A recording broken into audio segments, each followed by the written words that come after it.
வணக்கம். இந்த வீடியோவில் நம்ம கைனமேட்டிக்ஸில் வெக்டார் டாப்பிக்கில் ஒரு நியூமரிக்கல் ப்ராப்ளம் பார்க்க போகிறோம். நமக்கு நீட் தேர்வுக்கான அப்ளிகேஷன் ப்ராசஸ் வந்து ஸ்டார்ட் ஆகிடுச்சு. 8ஆம் தேதியிலேருந்து நேற்றுலேருந்து அப்ளை பண்ண ஆரம்பிக்கலாம்.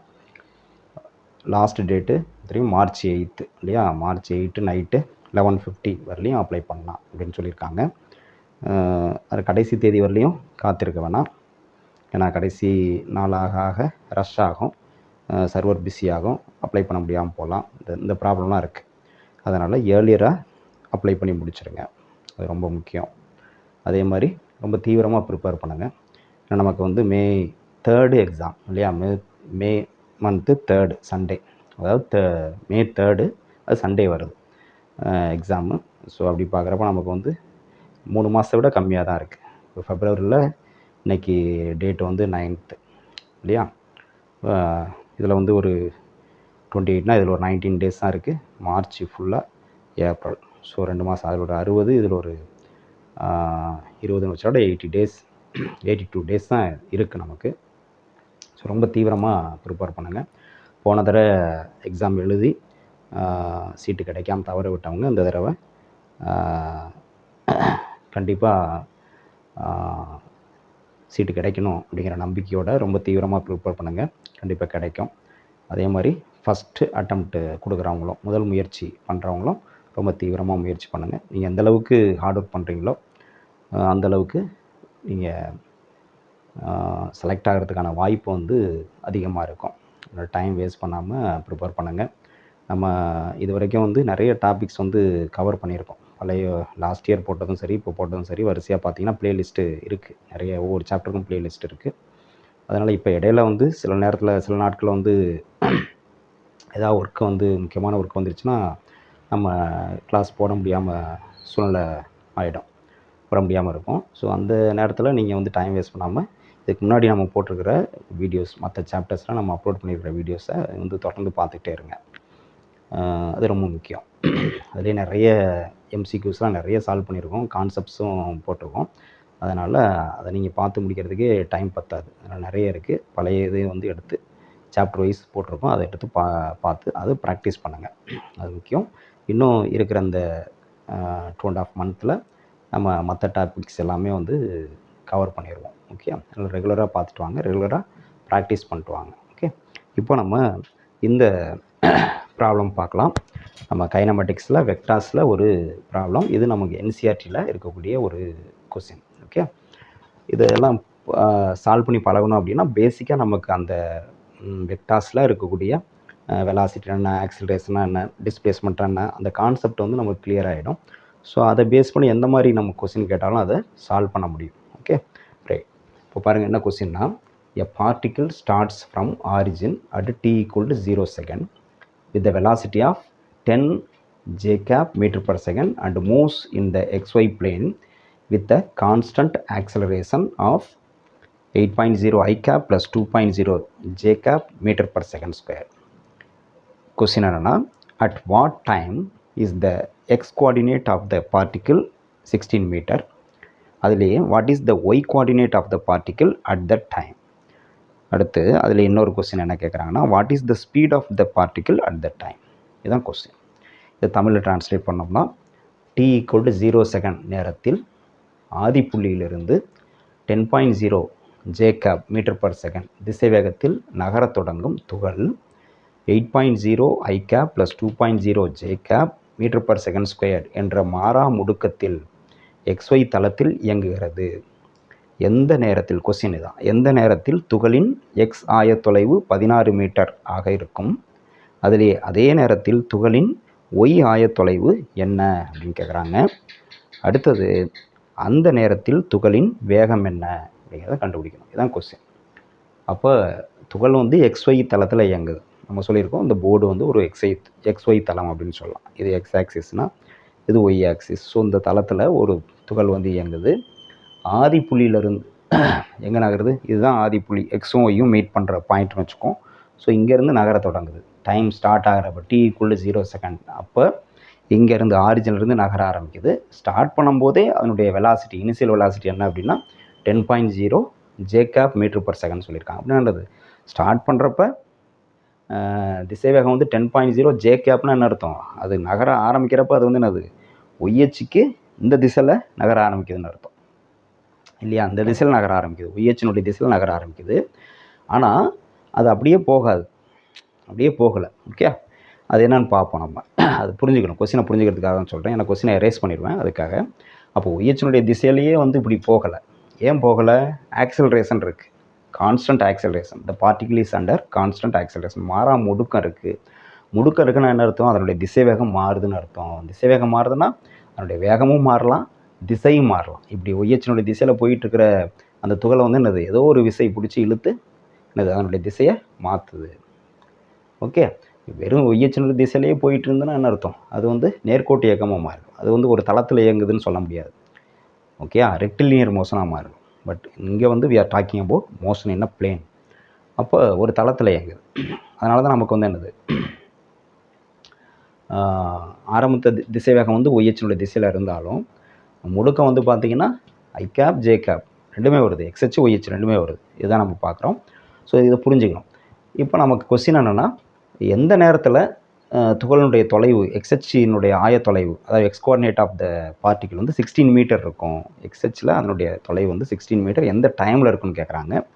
அதே டைமில் நமக்கு வந்து என்னது ஒய் கோஆர்டினேட் எவ்வளோ, ஒய்ஹெச்சினுடைய ஆயத்தொலைவு என்ன அப்படின்னு கண்டுபிடிக்கணும்.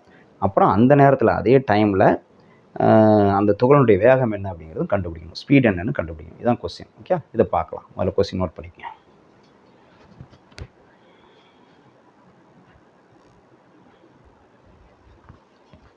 இப்போ இந்த கொஸ்டினை நம்ம சால்வ் பண்ணலாம். முதல்ல கிவன் என்ன, கொஸ்டினில் என்ன கொடுத்துருக்காங்க அப்படிங்கிறத எழுதிக்குவோம். பார்த்துங்க, இது வந்து யூ இனிஷியல் வெலாசிட்டி, ஆரம்ப திசைவேகம் கொடுத்துருக்காங்க 10.0 J cap metre per second. அடுத்து பார்த்தீங்கன்னா முடுக்கம் ஆக்சலரேஷன் கொடுத்துருந்தாங்க 8 ஐ cap plus 2 J cap metre per second square. Question என்ன சொன்னோம்னா, எந்த டைமில் அதனுடைய எக்ஸ் ஆயத்தொலைவு, எக்ஸ் கோஆர்டினேட் வந்து 16 மீட்டராக இருக்கும், அதை கண்டுபிடிக்கணும். அப்புறம் அதே நேரத்தில் இந்த டைம் கண்டுபிடிச்சோம்னா அந்த டைமில் ஒய் கோஆர்டினேட் எவ்வளோ அப்படிங்கிறத கண்டுபிடிக்கணும். அடுத்து அதே டைமில் டி வெலாசிட்டி என்ன, ஸ்பீட் என்னங்கிறது கண்டுபிடிக்கணும். இதுதான் கொஸ்டின்.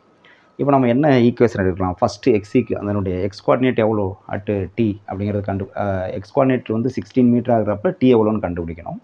ஸோ நம்ம என்ன ஃபார்முலா யூஸ் பண்ணலாம் அப்படின்னா, எக்ஸ் கோஆர்டினேட் அப்படிங்கிறது பொசிஷனை ரெப்ரசன்ட் பண்ணுறது. ஓகே, அப்போ நம்ம இது வந்து it is under constant acceleration சொன்னோம், மாறா முடுக்கம். அப்போ மாறா முடுக்கத்திற்கான இயக்க சமன்பாடுகள் நம்ம படிச்சிருக்கோம். Equations of motion for constant acceleration நம்ம படிச்சிருக்கோம்.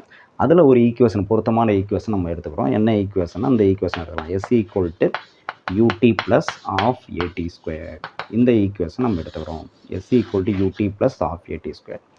இந்த இடத்துல s அப்படிங்கிறது நமக்கு வந்து என்னது பொசிஷனை குறிக்கிறது. பொசிஷன்னா நம்ம என்ன சொல்லுவோம் ஜென்ரலாக, இது வந்து xy பிளேனில் இயங்குறதுனால ரெண்டு கோஆர்டினேட் இருக்கும், xi cap plus Y J cap. இப்படி எழுதலாம்.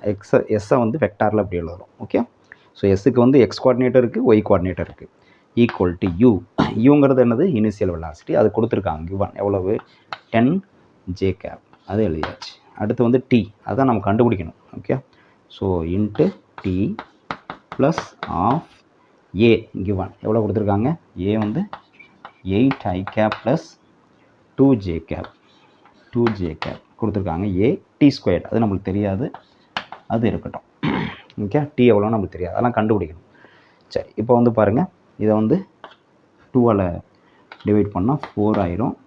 இது வந்து 1 ஆயிரும். அப்போ நமக்கு என்ன இருக்குது? X I cap plus Y J cap equal to 10 J cap into D plus இங்கே 4 I cap plus J cap இல்லையா? இப்படி வரும். 4 ஐ கேப் இன்ட்டு பாருங்கள் 4 I cap into T square plus என்ன இருக்குது? ஜே கேப் டி ஸ்கொயர் இப்படி வந்துடுது. இப்போ இங்கே ஐ கேப் ஜே கேப் தான் இருக்குது, அதை அப்படியே வச்சுக்கலாம். X I cap plus Y J cap equal to இங்கே ஐ கேப்லாம் தனியாக வச்சுக்குவோம், ஜே கேப்லாம் தனியாக வச்சுக்குவோம். ஐ கேப் இங்கே வந்து ஒரு டேர்ம் தான் இருக்குது, ஐ கேப் உள்ளது 4 I cap T square plus J cap பார்த்தீங்கன்னா 2 டேர்ம் இருக்குது. இப்படி ஒரு டேர்ம் இருக்குது, இங்கே ஒரு டேர்ம் இருக்குது இல்லையா?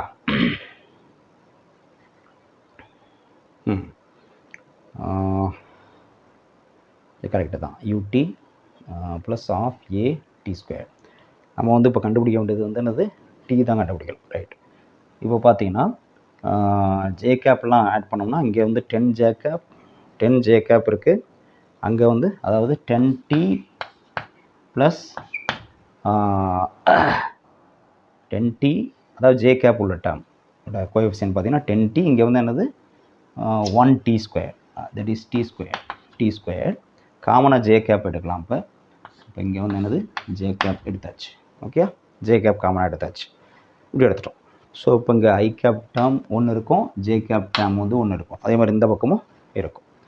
இப்போ நம்ம வந்து என்னென்னா எக்ஸ் கோஆர்டினேட் வந்து 16 மீட்டர் ஆகிறப்ப டைம் என்னென்னு தான் கேல்குலேட் பண்ணோம். அப்போ எக்ஸ் கோஆர்டினேட்டுங்கிறது என்னது, ஐ கேப். இந்த ஐ கேப்பை இந்த ஐ கேப் உள்ள டேர்மோட நம்ம ஈக்குவேட் பண்ணலாம். இதுதான் ஓகே. நம்ம கண்டுபிடிக்க போகிறது வந்து என்னது, எக்ஸ் கோஆர்டினேட். அப்போ எக்ஸ் கோஆர்டினேட் ஐ கேப். அப்போ ஐ கேப்போட ஐ கேப் டேர்ம் இந்த வேல்யூ ஈக்குவல்ஸ். இந்த ஈக்குவேஷனில் லெஃப்ட் ஹேண்ட் சைடோட வேல்யூவும் ரைட் ஹேண்ட் சைடோட வேல்யூவும் ஈக்குவல். அதில் 2 காம்போனண்ட் இருக்குது, x component y component. X component ஈக்குவலாக இருக்கலாம், ஒய் காம்போனண்ட் ஈக்குவலாக இருக்குன்னு அர்த்தம். இப்போது அப்போ நம்ம எக்ஸ் கோஆர்டினேட் வேணுங்கிறனால இந்த ஐ கேப் டேர்ம் ரெண்டையும் ஈக்குவேட் பண்ணுறோம். அப்போ ஈக்குவேட் பண்ணோம்னா நம்மளுக்கு என்ன வரும் பாருங்கள், எக்ஸ் காம்போனண்ட்ஸ் வந்து இங்கே ஐ கேப் டேர்ம்ஸை மட்டும் ஈக்குவேட் பண்ணோம் அப்படின்னோம்னா, தட் இஸ் எக்ஸ் காம்போனண்ட்ஸ் ரெண்டு பக்கம் ஈக்குவேட் பண்ணோம்னா இங்கே வந்து X I cap equal to இங்கே வந்து என்னது 4t ஸ்கொயர்ட் இன்ட்டு ஐ கேப்னு வரும். 4t squared i gap. இப்போது நமக்கு இந்த எக்ஸ் வேல்யூ தான் கொடுத்துருக்காங்க. எவ்வளோ கொடுத்துருக்காங்க, 16 மீட்டர்னு சொல்லியிருக்காங்க கொஸ்டினில். அப்போ 16 metre into i cap equal to 4t squared i cap இப்படி எழுதலாம். இப்போ நமக்கு வந்து இந்த ஐ கேப் கேன்சல் ஆயிரும். இதில் 16ல் எத்தனை 4. அப்போ டி ஸ்கொயர்ட் ஈக்குவல் டு 4. அப்போ t equal to 2, that is 2 second. T வந்து 2 செகண்ட். அதாவது 2வது செகண்டில் 0 செகண்டில் ஆரிஜின்லேருந்து பார்ட்டிக்கிள் நகர ஆரம்பிக்குது. 2வது செகண்டில் அந்த பார்ட்டிக்கிள் வந்து எனது எக்ஸ்ஹெச்சினுடைய தொலைவு வந்து அதனுடைய தொலைவு வந்து எனது 16 மீட்டராக இருக்கும் அப்படிங்கிறது தெரியுது. அடுத்து அதில் என்ன கேட்டிருக்காங்க, ஒய் வேல்யூ எவ்வளோன்னு கேட்டிருக்காங்க. எப்போது டி வந்து அதே டைமில் ஒய் வேல்யூ எவ்வளோன்னு கேட்குறாங்க. இப்போ அதே டைமில் ஒய் வேல்யூ வேணும்னா நம்ம என்னது ஒய் காம்போனண்ட்டை ஈக்குவேட் பண்ணலாம். அப்போ ஒய் காம்போனண்ட் பார்த்தீங்கன்னா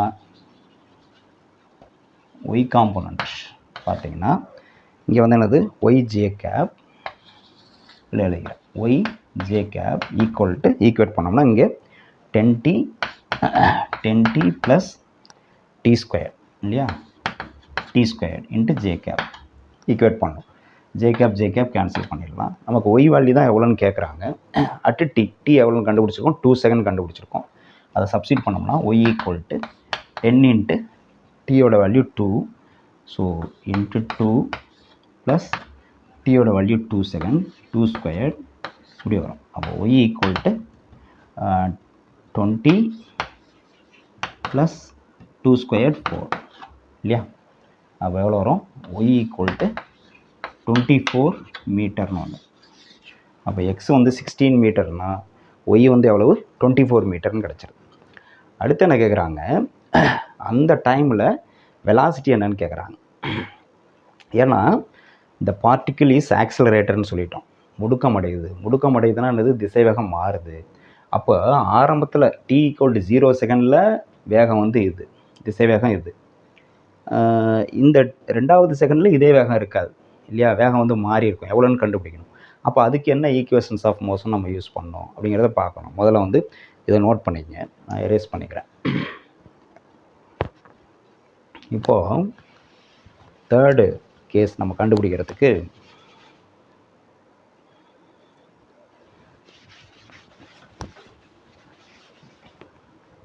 என்ன பண்ணலாம், வெலாசிட்டி கண்டுபிடிக்கிறது. ஆஃப்டர் t செகண்ட்ஸ் வெலாசிட்டி என்ன, திசைவேகம் என்ன, அது கண்டுபிடிக்கிறதுக்கு என்ன ஈக்குவேஷன் ஆஃப் மோஷன் யூஸ் பண்ணலாம், v = u + at அது யூஸ் பண்ணலாம். v தான் நமக்கு வேணும். v = u எவ்வளோ கொடுத்துருக்காங்க, 10 j கேப் இல்லையா. இது வந்து வெக்டார்லேயே இருக்கட்டும், 10 j கேப். அடுத்து +a கிவன் எவ்வளோ, a இதுதான் எவ்வளோ கொடுத்துருக்காங்க, 8 i கேப் + 2j cap. இது a value into t. t எவ்வளோ? ஆஃப்டர் 2 செகண்ட் இல்லையா? 2 செகண்ட் எந்த t? t = 2 செகண்ட் ஆல்ரெடி கண்டுபிடிச்சிட்டோம். அதனால் t வந்து நமக்கு 2. இப்போ v = என்ன வரும் பாருங்கள், 10j cap plus 8 into 2 16. 16i cap plus 2 into 2 4j cap. இப்போ j capலாம் ஆட் பண்ணிங்க. 10j cap 4j cap அப்போ 14j capனு வந்துடும் ப்ளஸ் 16i capனு வந்துடும். ஓகே, i ப்ளஸ் j தான், வேறு ஒன்றும் இல்லை. இப்போ இதுதான் வந்து என்னது? வெக்டார். இது வெக்டாரில் சொல்லணும்னா இது வெக்டார், இங்கே வெக்டார், இங்கே வெக்டார். இதெல்லாம் வெக்டார் கொண்டுட்டு வெக்டார் போட்டுக்கணும். டைம் வந்து ஸ்கேலார், அதுக்கு வெக்டார் சிம்பிள் போடக்கூடாது. இது வெக்டார். ஸோ இதுதான் ஆஃப்டர் t செகண்ட்ஸ், அதாவது 2வது செகண்டில் வெலாசிட்டி ஆஃப் த பார்ட்டிக்கிள் இதுதான். ஓகே, அந்த ஈக்குவேஷன் சொல்லுது. இவங்க இதோட வேகம் கேட்குறாங்க, ஸ்பீடு கேட்குறாங்க. ஸ்பீடுனா என்னது? Magnitude of velocity. திசைவேகத்தினுடைய எண் மதிப்பு தான் வேகம்னு சொல்கிறோம். அப்போ வேகம்னா இதனுடைய எண் மதிப்பு. இதனுடைய எண் மதிப்புனா என்னது? வேகம், ஸ்பீடு. வேகம் வேணும், ஸ்பீடு வேணும். அப்படின்னா என்னது? v, வெறும் v. வெறும் vனா என்னது? இதோட மேக்னிடியூட், எண் மதிப்பு. அப்படின்னா என்னது? ஸ்கொயர் ரூட் ஆஃப், நம்ம பார்த்துருக்கோம் இல்லையா? ஏ வெக்டாரோட காம்பனண்ட் வந்து ax ay. அதோட மேக்னிடியூட் வேணும்னா, இதோட மேக்னிடியூட் வேணும்னா ax² + ay². அப்போ 16² + 14². எவ்வளோ வரும்? இதோட வேல்யூ ரூட் எடுத்திங்கன்னா ஸ்கொயர் ரூட் ஆஃப் 256 + 196. இது எவ்வளோ வரும்? ரூட் ஆஃப் 6 12 மீதி 1 10 15 மீதி 1 4 452. இதுக்கு ரூட் எடுத்தால் அரவுண்டு அப்ராக்சிமேட்டாக, அக்யூரேட்டாக போகணுன்னு அவசியம் இல்லை, 21 பாயிண்ட் சம்திங் அப்படின்னு வரும். அப்போ அப்ராக்சிமேட்டாக 21 m/s அப்ராக்சிமேட்லி. நம்ம ஆப்ஷன் கொடுக்குறத வச்சு இது க்ளோஸாக வேல்யூ இருக்குன்னு பார்த்து சூஸ் பண்ணிக்கலாம். அப்போ இதோட ஸ்பீடு வந்து எவ்வளோ இருக்கும்? 21 m/s.